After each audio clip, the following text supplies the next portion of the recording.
بسم اللہ الرحمن الرحیم۔ قرآن پاک کا 14واں پارہ سورہ حجر اور سورہ نحل کی آیات مبارکہ پہ مشتمل ہے۔ دونوں صورتیں مکی ہیں۔ سورہ حجر کی 98 آیات ہیں اور 6 رکوع ہیں، جبکہ سورہ نحل کی 128 آیات اور 16 رکوع ہیں۔ اس طرح یہ پارہ 22 رکوع اور 226 آیات پر مشتمل ہے۔ تخلیق انسانی کے حوالے سے خصوصیت کے ساتھ بات ہوئی۔ انسان کو کھنکتی مٹی سے پیدا کیا گیا، اللہ پاک نے اس میں روح پھونکی، ماؤں سے وجود بخشا، اللہ پاک نے انسانوں سے انسانوں کو وجود عطا کیا۔ پھر شیطان کے علاوہ تمام ملائکہ نے سجدہ کیا، اللہ پاک نے اس کو مسجود ملائک ٹھہرایا، اور وہ شیطان جس نے سجدہ نہیں کیا، اللہ پاک نے اپنی بارگاہ سے اس کو راند دیا اور ذلت اس کا مقدر بنی۔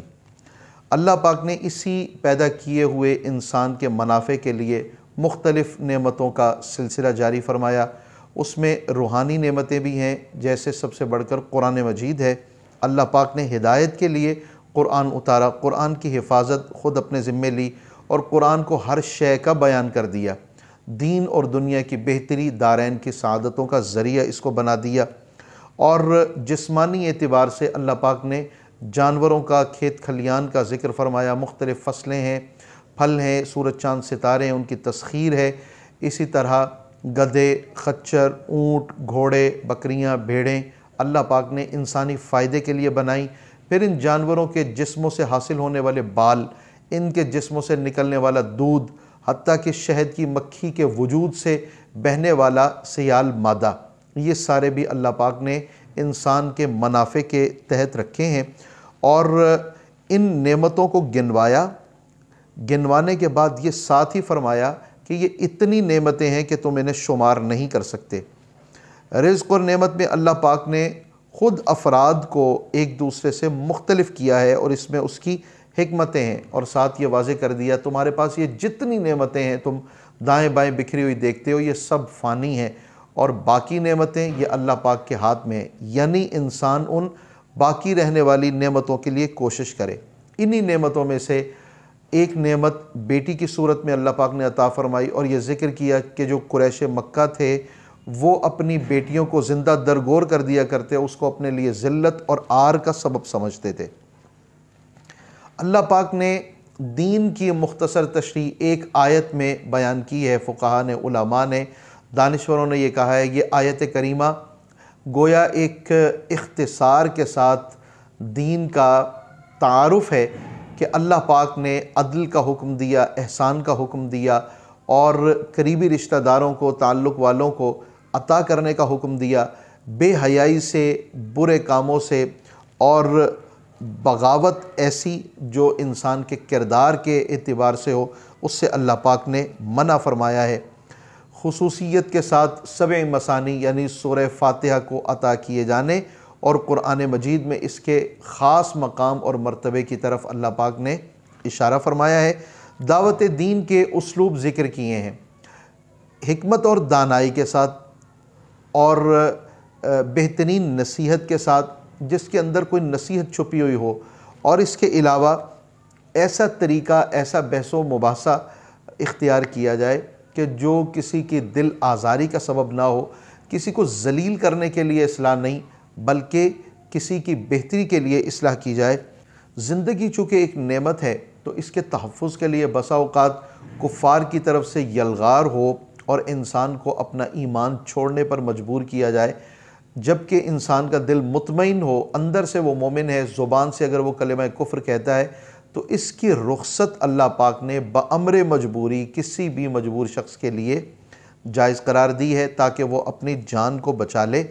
جان بچ جائے، اس کے بعد اگر اس کا دل مطمئن ہے تو وہ مومن ہے، لیکن اگر دل بھی اس کے ساتھ گیا تو پھر وہ کافر ہوا۔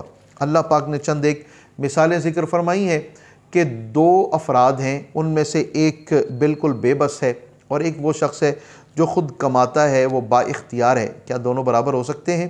اصل اشارے اللہ پاک نے دینی اعتبار سے لوگوں کی کوشش کرنے اور اپنے ایمان کے تحفظ کے اعتبار سے کی ہیں، اور یہ فرمایا کہ 2 افراد ہیں جن میں سے ایک گونگا ہے، وہ بالکل کلام بھی نہیں کر سکتا اور وہ معاشرے پر بوجھ، اور دوسرا شخص وہ ہے کہ جو اپنے مال میں سے دوسرے افراد پر بھی خرچ کرتا ہے اور عدل کا حکم دیتا ہے، عدل کو نافذ کرنے پر قدرت رکھتا ہے، کیا یہ دونوں برابر ہو سکتے ہیں؟ پھر ایک عورت کی مثال بھی بیان فرمائی جس نے سوت کاتا، جب اس کا دھاگا وہ سارا مکمل تیار ہو گیا اس نے اس کو ٹکڑے ٹکڑے کر دیا۔ تو کہیں ایسا نہ ہو کہ اپنے ہی ہاتھوں سے ایمان کا بیج بو کر اپنے ہی ہاتھوں سے ایمان کو برباد کر دیا جائے۔ اللہ پاک نے ان چیزوں کے اندر اشارے بیان فرمائے ہیں۔ نبی اکرم صلی اللہ علیہ وسلم کے حوالے سے آپ کے مرتبہ اور مقام کی عظمت کو اس آیت کریمہ کے تناظر میں آپ سمجھ لیجئے، جان لیجئے کہ واضح طور پہ اللہ نے یہ فرمایا، اے محبوب صلی اللہ علیہ وسلم، یہ لوگ آپ کا جو مذاق اڑانے والے ہیں، ان مذاق اڑانے والے تمام افراد کی طرف سے، طعن اور تشنیع کرنے والے اور طنز کرنے والے تمام افراد کی طرف سے آپ کا اللہ آپ کو کافی ہے۔ جس کو اللہ کفایت کر جائے اس کو کیا انسانوں کی کوئی ضرورت رہ جاتی ہے؟ تو انسان پھر ان کا جو ذکر عالی بلند کرتے ہیں تو یہ حقیقت میں اپنی بلندیوں کے لیے اللہ تعالیٰ کی طرف سے سامان رفعت اختیار کرتے ہیں۔ یہاں بہت سے احکامات بھی ہیں اس پارے میں جن کے متعلق اللہ پاک نے ہمیں حکم ارشاد فرمایا، بدلہ جس قدر تم پر ظلم ہوا ہے اسی قدر لینا ہے، اس سے بڑھنا نہیں ہے، تجاوز نہیں کرنا، حسن اور خوبی کے ساتھ درگزر کیا جائے، بڑے پیار اور محبت کے ساتھ۔ اور کفار کے پاس جو نعمتیں موجود ہیں ہم للچائی ہوئی نظروں سے ان کو دیکھیں اور ہمارا دل جو ہے وہ وہاں پہ ٹھٹک کے رہ جائے اور ہم ان کی طرف مائل ہوتے ہوتے خدا نخواستہ اپنے ایمان سے ہی ہاتھ دھو بیٹھیں، اس کی اللہ پاک نے ممانعت بیان فرمائی ہے۔ اور کفار کی طرف سے فریب کاریاں ہوں گی، دل تنگ نہیں کرنا اس پہ، تم نے دھیان اور توجہ اپنے مالک کی طرف رکھنی ہے، اپنی شفقت کی باہیں معاشرے کے افراد پر، اپنے افراد پر تم نے کھول کے رکھنی ہے اور اپنے مالک کی تسبیح و تحلیل اور عبادت کی طرف رجوع قائم رکھنا ہے۔ علم اگر نہیں ہے کسی چیز کا تو علم والوں سے پوچھو، خواہ وہ دنیاوی اعتبار سے ہے وہ دینی اعتبار سے، بالخصوص اگر اہل اللہ تمہیں میسر ہیں تو اہل اللہ سے، اہل ذکر سے، نصیحت والوں سے نصیحت حاصل کرو تاکہ دل کے میل دھلیں۔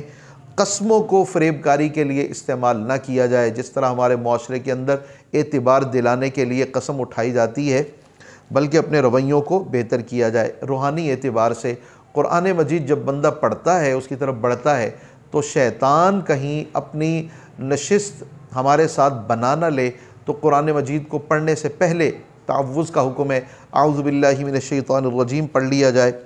رزق حلال کھانے اور رزق حلال اللہ تعالیٰ کی طرف سے ملنے پر شکرانہ ادا کرنے کا حکم ہے۔